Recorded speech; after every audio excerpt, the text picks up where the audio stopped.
Friends नमस्कार, मैं Ajay Singh, legal advisor and finance consultant.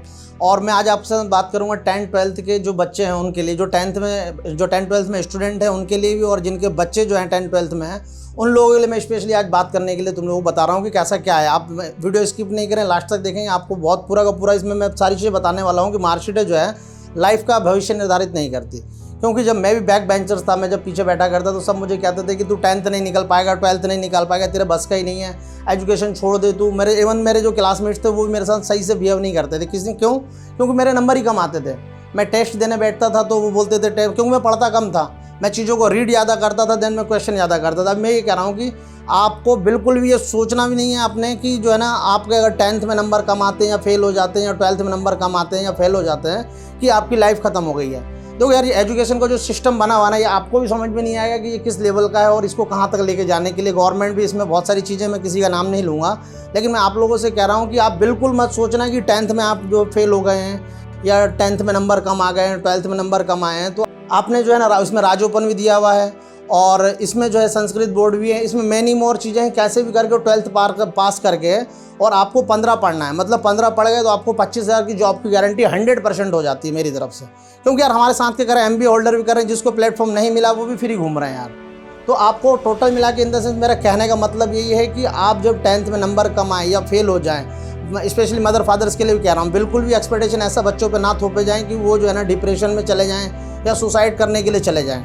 तो यार 10th-12th जो है ना, आप देखोगे सचिन भी 10th-12th नहीं है यार, उसके पास भी और भी ऐसे बहुत सारे लोग हैं यार जो 10th-12th के बेस पर नहीं बैठे हुए हैं। तो मेरा सिर्फ आप लोगों से यही कहना है कि यार 10th-12th को भविष्य मत मानो, क्योंकि गवर्नमेंट इसमें इतने ज़्यादा रिस्ट्रिक्शन लगाई है। कलेक्टर के आदेश हैं, 18 लाख लोग एग्ज़ाम देने जा रहे हैं, कलेक्टर के आदेश है कि इसमें नकल भी नहीं होना चाहिए, जो फेल होता है हो जाए। और पढ़ाने का ढर्रा क्या है, क्वालिफाई करने के लिए अलग चीज़ें रखी हुई हैं कि उसमें आप जो है ना कि कुछ सेकंड में आपको आंसर सॉल्व करना है, और यहाँ पे हमें फार्मूला वाइज पढ़ाया जा रहा है और यहाँ फार्मूले हटा दिए गए।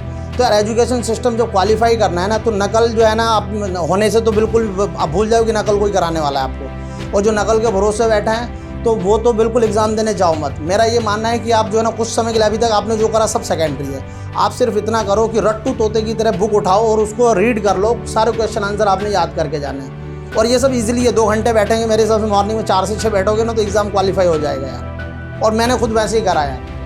मैं तो 8th में इवन फेल भी हो गया था। वो फेल ऐसे हुआ था कि एग्ज़ाम देने के लिए गया तो मेरे को आइडिया कम था यार। 15, 17, 18 साल के बच्चे में क्या मैच्योरिटी होगा, 13 से 14 साल के बच्चे में क्या मैच्योरिटी होगा। 8, 5, 13 साल में एडमिशन होता है, मतलब 5 साल का बच्चा है 8th क्लास में बैठा, 13 साल का, उसको क्या आता, कुछ नहीं आता यार। एजुकेशन के बारे में उससे पूछोगे, उसे जब तक वो समझ पाता है कि एजुकेशन क्या है, तब तक वो फेल करके रेस से बाहर कर दिया जाता है। अब सोचना कि उसको पता भी नहीं है कि उसको जो है ना स्कूल में ही छोटे लेवल पे स्तर पे उसको 5th में 8th में 12th में बाहर कर दिया गया कि आप जाओ अदर कुछ ट्राई करो।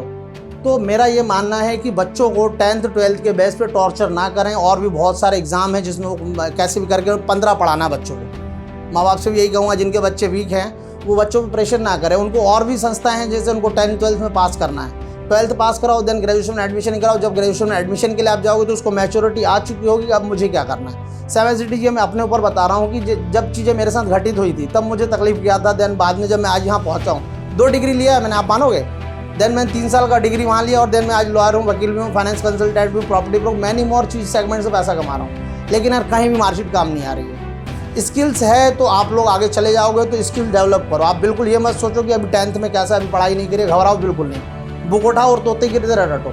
जो तोते की तरह रटेंगे ना वो जॉब करेंगे, और जो तोते नहीं हैं उनको अभी मजबूरी में तोता बनना पड़ेगा। क्योंकि मदर फादर की भी एक्सपेक्टेशन है, गवर्नमेंट की भी एक्सपेक्टेशन है, और खुद के लिए भी अपने को ये करना पड़ेगा यार। जब तक नहीं करोगे रिजल्ट नन ऑफ दिस कुछ नहीं आएंगे। पहली चीज़, डिप्रेस बिल्कुल नहीं होना, माँ बाप का प्रेशर बिल्कुल हैंडल नहीं करना। अगर उनको इतना प्रेशर बना रहे हैं, उनको नहीं आता समझ में, वो भी बेचारे क्या समाज से बंधे हुए हैं। तो आप लोगों से मैं यही कहूँगा, उनके ऊपर बंधन है, आपके ऊपर नहीं यार। आपके फेवर का क्या है, आपके फ़ायदे का क्या, वो इम्पोर्टेंट है। तो मर गए तो फिर 0 से चालू करना पड़ेगा, समझ रहे हो। अभी 13 तक पहुँचे या 18 तक पहुँचे, जो 10th में है तो वो 15 तक पहुँच गए हैं, जो 12th में है तो वो 17 तक पहुँच गए। तो उन लोगों को ये देखना है कि यार आप जाके 0 से चालू करोगे मरने के बाद, या फिर 17 के बाद से आगे 18 करके काम चालू करोगे। तो बिल्कुल भी डिप्रेशन में नहीं होना। माता पिता को स्पेशली हम्बली रिक्वेस्ट कर रहा हूँ यार, आप लोग जो है ना बच्चों के भविष्य के साथ मत खेलो। उसको इसलिए पैदा नहीं करा था यार। शिक्षा का उद्देश्य है आगे आदमी में मैच्योरिटी डेवलप होना। उसका मतलब ये नहीं है कि यार उसके 10th में नंबर कम आए या अच्छी जॉब नहीं लगी तो उसका, मैंने देखा IAS IPS को फांसी चढ़ते हुए देखा मैंने। तो मैं आपसे यही कहूँगा, बच्चों को भविष्य के साथ मत खेलो प्लीज़, उन पर प्रेशर नहीं बनाओ। और उनको बच्चों से भी कह रहा हूँ, आप माँ बाप को शिकायत का मौका मत दो, अभी कुछ समय के लिए रट्टू तोता बन जाओ और खूब अच्छे से पढ़ाई करो, आपको खूब मज़ा आने वाला है। ठीक है, मिलते हैं नेक्स्ट वीडियो में। Thank you so much.